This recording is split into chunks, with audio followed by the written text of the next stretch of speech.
ব্রাহ্মণবাড়িয়ার নবীনগরে দুই সংবাদকর্মীর বিরুদ্ধে মিথ্যা মামলার প্রতিবাদে মানববন্ধন অনুষ্ঠিত হয়েছে।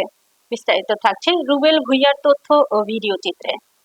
ব্রাহ্মণবাড়িয়ার নবীনগরে দুই সংবাদকর্মী সোহেল খান ও আশরাফুল হকের বিরুদ্ধে ব্রাহ্মণবাড়িয়া চিফ জুডিশিয়াল ম্যাজিস্ট্রেট আদালতে মিথ্যা ও হয়রানিমূলক মামলার প্রতিবাদে বুধবার দুপুরে থানার সামনে মানববন্ধন করে নবীনগর সম্মানিত সকল প্রেস ক্লাবের সদস্যবৃন্দ ও সুধী সমাজ। সাংবাদিক সঞ্জয় সাহার সভাপতিত্বে ও সঞ্জয় সালের সঞ্চালনায় মানববন্ধনে বক্তব্য রাখেন নবীনগর প্রেস ক্লাবের সাবেক সভাপতি মাহবুব আলম লিটন, উপজেলা প্রেস ক্লাবের সভাপতি হেফজুল বাহার, সাধারণ সম্পাদক জহিরুল ইসলাম, রেজাউল করিম বাবুল, রহমাতুল্লাহ সহ আরো অনেকে।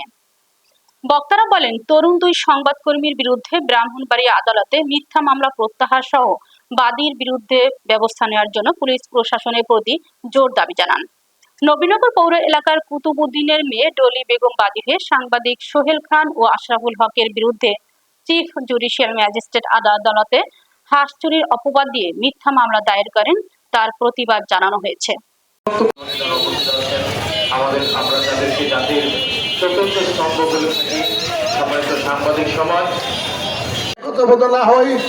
আগামী দিনে আরো বেশি প্রতিবাদ আসতে পারে, তার মোকাবিলা আমাদের করতে হবে।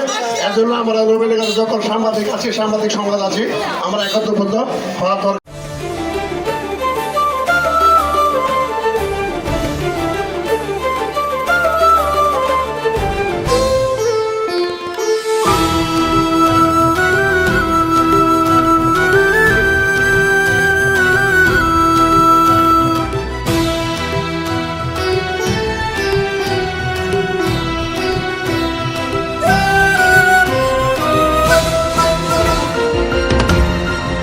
টেকনাফ থেকে তেঁতুলিয়া, রূপসা থেকে পাথুরিয়া, বিশ্বজুড়ে রূপসী বাংলা।